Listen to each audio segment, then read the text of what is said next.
Hey guys, so the last few tutorials we've been talking about the environment in Logic a lot, and I was actually looking forward to moving to some sound examples again, but I have a feeling we had one more thing to discuss in the environment window. So I'll open it right here. That brings me to my mixer. I already have some weird stuff in here which I can delete. I tested some stuff here. But normally you should sort of see your clicks and ports layer, or this thing at least. But we actually need to go to the mixer layer, so we were good there. And the thing I want to discuss is fader messages. And fader messages, if you don't know them yet, it's sort of an ID that Logic gives to every knob or every fader, everything inside a project. If I have a plugin here, for example, the Alloy channel strip plugin, and I'll turn this fader, then Logic wants to know what that is. So he gives it an ID, or she. It's Logic, he or she, I don't know. So we can use that fader message not only to see what we're doing, but to also control what we're doing.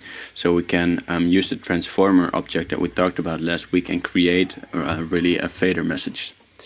So what we see right here, this mixer, which looks like Logic 9, this is actually this is like the real core of Logic. These are, you can think of them as the same as this mixer, but actually this mixer is a fake one, sort of representing what's happening in the environment window. For example, if I delete a fader here, the environment object will still exist. If I delete a fader in the environment, I'm gonna have a problem in my other window. So this is like the real auxiliary, and then you have the buses that sort of are linked to an auxiliary. That's a whole thing about signal flow in Logic. It might be a bit tricky, but you can read up upon it and get a better understanding of it, or just use this because it works well without knowing too much about it. Anyway, the fader messages, right? So I'm gonna search a channel here in my other window with a contact instrument, and that's gonna be, oh, it's right here.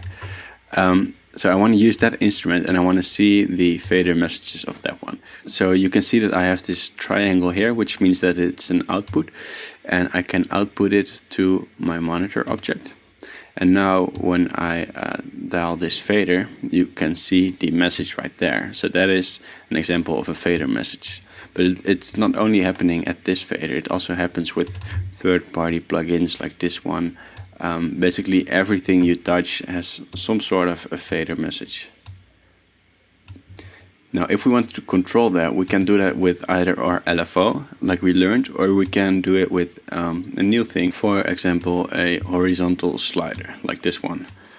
It's just an empty button right now. And then after that we can put the transformer object. And we can connect these, and then connect it with our track right here. Okay, so that's the first step. Then we need to go into the transformer and actually make the message that we wanted to send. So it's gonna get input from this fader. We're just gonna say status is all, so this is for the input. So it's gonna listen to everything that's connected to it, which is alright because it's just one fader right now.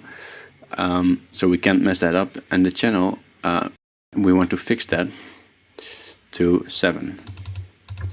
So it's the first number we see in the monitor right here.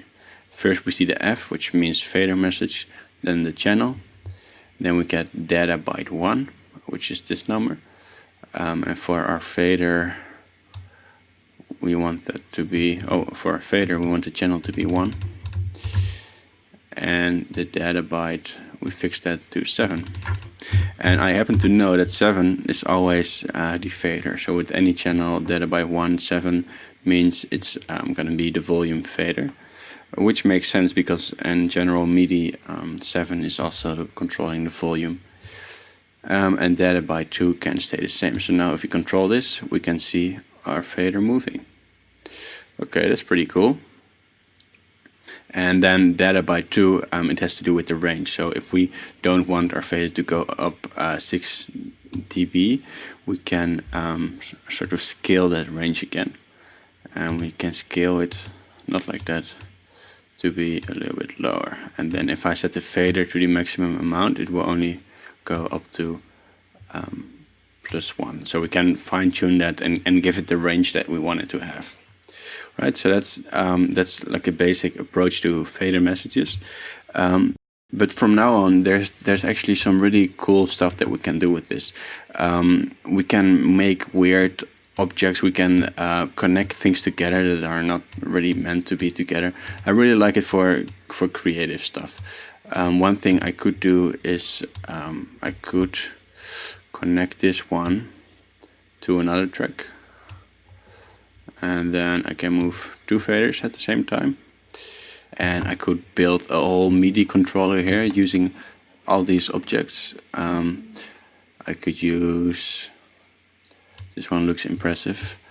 I could use that one and make my own live environment. So if you want to play live, this is like the way to start, because you get all these objects and you get to connect them, and especially the transformer, that's definitely the most interesting one to change these fader messages around. If you connect some LFOs to it, and you're gonna manipulate some data, like getting the fader to move automatically, and just remember that everything here has a fader message. So you can even control the sends, you can control the mutes and the solo. I've seen once somebody making a really cool arpeggiator for the FM8 morph square, where it's sort of sequenced through the morph square. So you can go really crazy with this. I will advise you to not experiment with this in a project that you're working on and that you're precious about.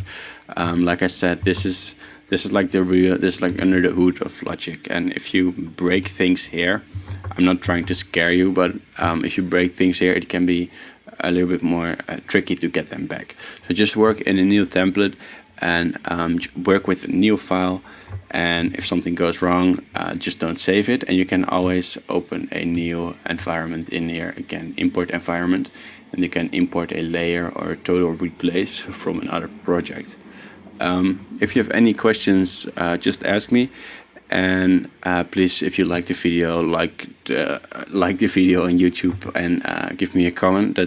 That helps, and then I can make more videos which you can like again. Right? See you in another video. Thanks, guys.